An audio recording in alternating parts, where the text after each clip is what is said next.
Hello நாட்டீஸ், welcome to ups நாட்டி vibes. இன்றைக்கி நம்ம பார்க்க போகிறது மட்டன் கோலா உருண்டை. ரொம்ப சூப்பராக பிரியாமல், எண்ணெயில் பிரியாமல் ரொம்ப சூப்பராக டேஸ்டியாக எப்படி செய்கிறதுன்னு பார்ப்போம். மிக்சர் ஜாரில் 1/4 கப் வந்து கால் மூடி தேங்காய் எடுத்துக்கலாம். ஒரு 8 சின்ன வெங்காயம் எடுத்துப்போம். 2 டீஸ்பூன் வந்து சோம்பு எடுத்துக்கலாம். 1 இன்ச் வந்து பட்டை, 1 கிராம்பு, 1 ஏலக்காய், 1 டீஸ்பூன் வந்து ஜீரகம், 1 டீஸ்பூன் வந்து மிளகு ஆட் பண்ணிவிட்டு, கசகசா 1 டீஸ்பூன், ஒரே ஒரு பச்சை மிளகாய் காரத்துக்கு ஏற்ற மாதிரி, ஒரு அரைக்கை வந்து கொத்தமல்லி இலை போட்டு நம்ம கிரைண்ட் பண்ணி வச்சுக்கணும். இப்போ நான் 150 கிராம் போன்லெஸ் மட்டன் எடுத்திருக்கேன். அதையும் மிக்சர் ஜாரில் இந்த மாதிரி கிரவுண்ட் பண்ணி வச்சுருக்கேன். இந்த மசாலாவும் ரெடி. இப்போ ஒரு குக்கரில் இல்லைனா ஹெவி பாட்டம் கடாய் எடுத்துக்கோங்க. அதில் 2 டீஸ்பூன் கிரவுண்ட்நட் ஆயில் இல்லைனா normal refined oil, what ever நீங்கள் எது யூஸ் பண்ணுறீங்களோ அதை யூஸ் பண்ணிக்கோங்க. அதில் இந்த நம்ம மிக்சர் ஜாரில் அரைச்சி வச்சுருக்கிற மட்டன் கைமாவை இதில் ஆட் பண்ணிக்கலாம். இதில் 1 டீஸ்பூன் மட்டும் இஞ்சி பூண்டு பேஸ்ட் ஆட் பண்ணிப்போம். இந்த எண்ணெயில் வதங்கணும். இதில் காரத்துக்கு ஏற்ற மாதிரி 1 டீஸ்பூன் வந்து மிளகாத்தூள், மஞ்சள் தூள் 1/4 டீஸ்பூன் ஆட் பண்ணுறேன். நம்ம மற்ற மசாலாஸ் எல்லாமே நம்ம அந்த வெங்காயம் இதில் நம்ம அரைச்சிருக்கோம். அதனால் மற்ற எதுவுமே நம்ம போட தேவையில்ல. இந்த மட்டன் பீஸோடு இது நல்லா வதங்கணும். இந்த மசாலாவும் பச்சை வாசம் போகணும்.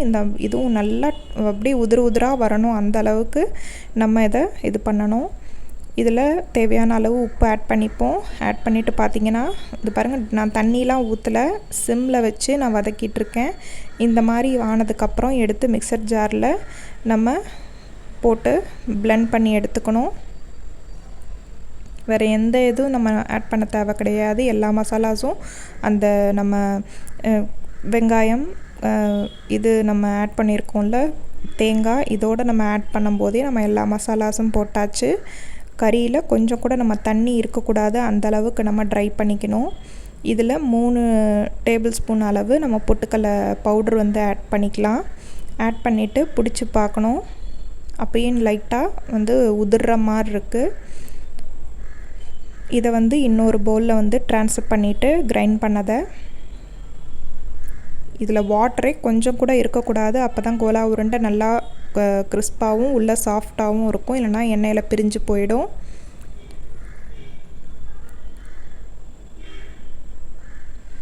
இதை நல்லா மிக்ஸ் பண்ணி கொடுத்துக்கணும். உப்பு செக் பண்ணிக்கோங்க. கொஞ்சமாக நம்ம எடுத்து எண்ணெயில் போட்டு பார்த்து நம்ம டேஸ்ட் பண்ணிக்கலாம். காரம் இன்னும் கொஞ்சம் வேணும்னா நீங்கள் காரமும் ஆட் பண்ணிக்கலாம். எனக்கு காரம் போதும், என் குழந்தைங்க சாப்பிட்றதுக்காக நான் செய்கிறேன். இந்த மாதிரி பிரிஞ்சு வருது. அதனால் நம்ம ஒரே ஒரு முட்டையோட வெள்ளைக்கரு மட்டும் ஆட் பண்ணுறோம். மஞ்சள் கரு ஆட் பண்ணால் அதையும் ஆட் பண்ணுவாங்க சிலர். பட் அதை ஆட் பண்ணால் எண்ணெயில் போடும்போது அந்த இது ஃபோம் மாதிரி வரும். அதனால் நான் வந்து வெள்ளைக்கரு மட்டும் ஆட் பண்ணுவேன். இதை நல்லா பால் பண்ணி வச்சுப்போம். நல்லா கையில் அழுத்தம் கொடுத்து நம்ம ரவுண்ட் பண்ணி வச்சுக்கிட்டாவே போதும். ரொம்ப கஷ்டப்படணுன்னெலாம் அவசியம் இல்லை. இப்போ மிதமான சூட்டில் மீடியம் ஃப்ளேமில் வச்சு நம்ம எல்லா பால்ஸையும் நம்ம பொரித்து எடுத்துக்க வேண்டியது தான். ரொம்ப டேஸ்டியான மேலே அவுட்டர் லேயர் வந்து கிறிஸ்பாகவும் உள்ளே வந்து சாஃப்ட் அண்ட் ஜூஸியாகவும் நம்ம மட்டன் கோலா உருண்டை ரெடி. கொஞ்சம் கூட எண்ணெயில் பிரியாது. அதுக்கு தண்ணியே இல்லாமல் நம்ம செய்யணும். அதுதான் அங்கே விஷயமே இருக்குது. எல்லாம் அந்த தேங்காயில் வெங்காயத்தில் இருந்தது தண்ணி எல்லாத்தையுமே நம்ம அந்த மட்டனோட அந்த சேர்த்து நம்ம வேக விட்டுட்டோம். அதனால் நல்லா சுருண்டு வந்ததுக்கப்புறம் தான் நம்ம மிக்சர் ஜாரில் போட்டு அரைச்சோம். ரொம்ப சூப்பராக கிறிஸ்பியாக சூப்பராக இருந்தது.